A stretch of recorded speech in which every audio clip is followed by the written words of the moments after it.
Olá pessoal, ainda quanto ao tema aplicação da sanção penal, o professor, antes de iniciar sua fala explicando a matéria, gostaria de tecer algumas considerações.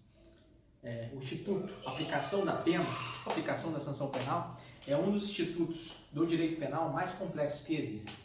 Tanto que, muitas vezes, através da função jurisdicional, os magistrados têm se equivocado no momento da dosimetria da sanção penal.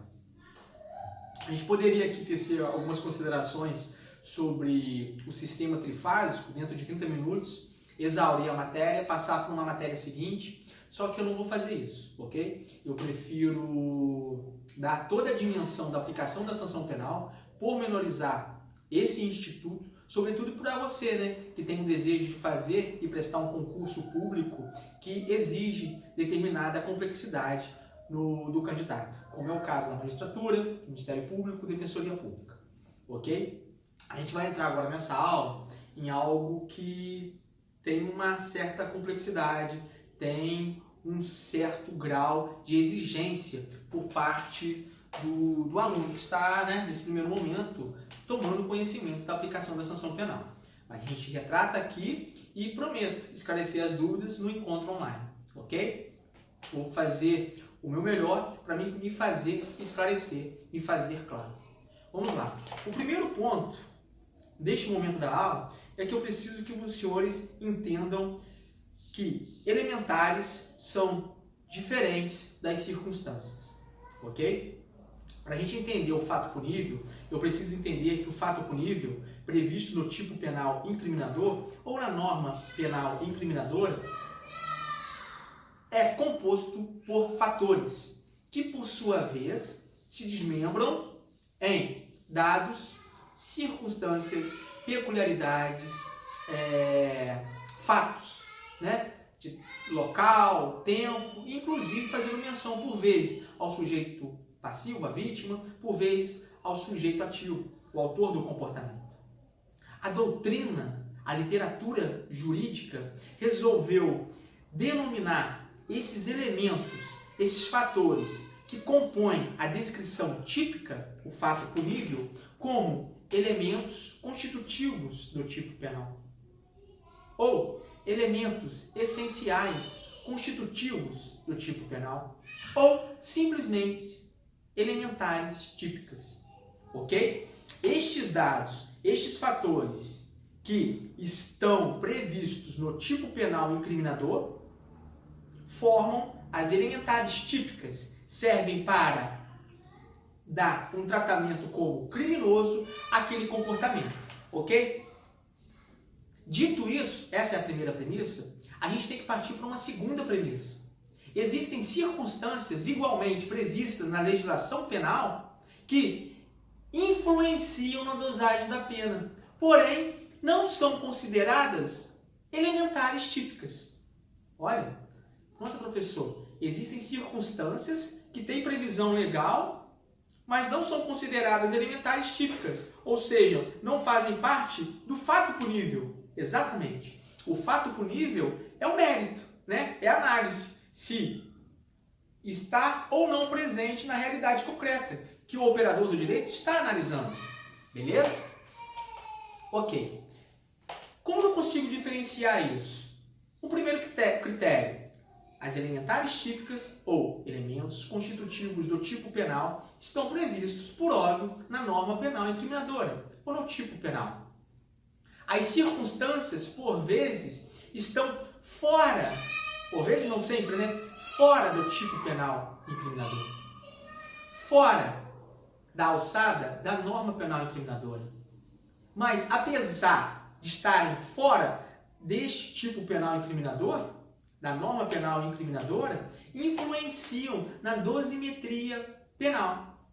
Ok? E daí a gente parte de uma terceira dimensão agora, uma terceira premissa. Eu já sei o que é elementar típica, eu sei que existem circunstâncias que não são consideradas elementares típicas, mas que influenciam na dosagem da pena. E agora eu preciso o quê? Dar uma dimensão, um tratamento. E essas circunstâncias, o que são? O professor chega lá. Primeiro, Um exemplo clássico, crime de ameaça, ameaçar alguém. Né? Quando eu pego o vocábulo, a palavra alguém, que tem previsão lá no tipo penal do crime de ameaça, artigo 147 do Código Penal, quer me fazer eu crer o seguinte: isto é um fator do fato punível. Né? Eu preciso do verbo, ameaçar, e eu preciso do objeto. Quem? Alguém, uma pessoa. Então alguém seria uma elementar típica. Ok? Até aí, sem problema, né? Vocês estão conseguindo acompanhar o raciocínio. Beleza. Se o sujeito ativo resolver ameaçar um objeto, um animal, haverá configuração da tipicidade? Não haverá, né? Então, assim, o elemento constitutivo do tipo me faz crer o seguinte: acaso esteja presente naquela realidade concreta que está sendo observada pelo operador do direito, é exatamente um elemento constitutivo do tipo penal. Ok? Neste mesmo exemplo do professor, do crime de ameaça, acaso o sujeito ativo, o autor do comportamento, o faça por motivo fútil, eu observo o seguinte: por favor, se vocês puderem, através do celular, do computador ou através do livro, do Vadimelo, abrir o artigo 147 do Código Penal, a descrição do tipo penal, vocês não verão a hipótese de agravamento da sanção penal se o agente praticar esse comportamento, a ameaça à pessoa, em razão da futilidade, por motivo fútil. Mas eu garanto para os senhores, se houver a presença desta circunstância, deste dado, a futilidade, a pena dele será diferente de uma pessoa que praticou o crime de ameaça sem esta razão, sem esse motivo. Professor, o que o senhor quer dizer com isso? Eu respondo olhando dentro do seu olho. Vamos lá. Existe a previsão da agravante lá no artigo 61, inciso 2, letra A do Código Penal, do motivo fútil. Ok? Então, se houver a prática do comportamento do crime de ameaça, e este comportamento do crime de ameaça foi praticado em razão do motivo fútil, desproporcional, né, o comportamento, esse autor sofrerá uma represália, uma resposta estatal, pelo menos ele deve sofrer uma resposta estatal, mais incisiva do que em relação àquele autor que praticou o fato simplesmente sem qualquer razão, sem qualquer motivo. Ok? O que eu quero dizer com isso? Se eu excluo, no primeiro momento, no primeiro exemplo, alguém, o fato deixa de ser considerado criminoso. Torna-se um fato atípico. Por outro lado, quando não tem, eu analiso e percebo que não existe um motivo fútil, ele não deixa de ser criminoso. Está percebendo que essa circunstância fica ao derredor do tipo penal? Porque ela pode influenciar na dosimetria da pena, mas ela não influencia no sentido de afastar a tipicidade. É este o primeiro momento, é esta a primeira observação que eu devo fazer para os senhores. Diferenciar os elementos constitutivos do tipo penal em relação às circunstâncias. Ok? Avançando na aula, complicando um pouquinho mais. E eu explico isso melhor na aula online, se os senhores, logicamente, tiverem dúvidas e quiserem me perguntar. Avançando. O tipo penal incriminador, a sua essência, é composto por quê? Por um tipo penal básico, né? O professor deu o exemplo aqui do crime de ameaça, artigo 147, mas o professor poderia fazer menção sobre o artigo 121, talvez o artigo mais conhecido do ordenamento jurídico penal, né? Crime de homicídio. Matar alguém, simples, né? É o tipo penal básico. Esse tipo penal básico, ele tem um desdobramento, né? Desdobramento não, ele tem uma nova norma, um preceito, né? Um dispositivo secundário, preceito secundário, aonde traz exatamente a quantidade de pena mínima e a quantidade de pena máxima possível para a aplicação da sanção penal. Ok? Então, todo tipo penal básico, o professor quer dizer, é composto por elementares típicas, ou elementos constitutivos do tipo, ou elementos essenciais constitutivos do tipo penal. Beleza? Só que, por vezes, os senhores têm ciência disso, precisam recordar isso, e se os senhores não tiverem ciência e não se recordarem, estou aqui para o fazer, precisam lembrar do crime qualificado. O crime qualificado é um desdobramento do tipo penal básico.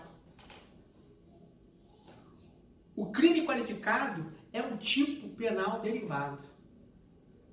Como que se constrói um crime qualificado? Como que se constrói um tipo penal derivado? Com outras circunstâncias que o legislador criminal entende que deve a resposta estatal ser mais incisiva do que a cabeça do artigo do tipo penal básico. Daí porque o exemplo clássico da doutrina, para explicar isso para o estudante, para aquele que primeiro tomou conhecimento dessa matéria, dessa dinâmica, da estrutura dos comportamentos delituosos, o homicídio, né? O homicídio qualificado. O homicídio qualificado tem previsão. Aonde, professor? Artigo 121, parágrafo 2º, e em seus incisos. São várias circunstâncias que fazem qualificar o crime de homicídio. O artigo 121, parágrafo 2º do Código Penal, trata do homicídio qualificado, que é um tipo penal derivado. Professor, então o tipo penal derivado, ele é constituído por elementares típicas? Não. Já respondo para os senhores. O tipo penal derivado, o crime qualificado, é composto por circunstâncias que a doutrina resolveu denominar de circunstâncias especiais. Ok? Se não existir, professor, aquela circunstância especial prevista no tipo penal derivado, que por sua vez faz nascer o crime qualificado, vai deixar de ser crime aquele comportamento? Negativo. Lembram, no primeiro momento, que o professor explicou a diferença das elementares em relação às circunstâncias? Né? A elementar, por vezes, faz desaparecer o comportamento delituoso. Se não existir, né? Você está analisando, e no juízo hipotético de eliminação, aquele objeto, você percebe que não houve a presença dele, não era alguém, no crime de ameaça, era um animal. Fato atípico, ameaçar um animal não é crime. Parece um absurdo, né? Mas é para exemplificar, para ficar mais claro.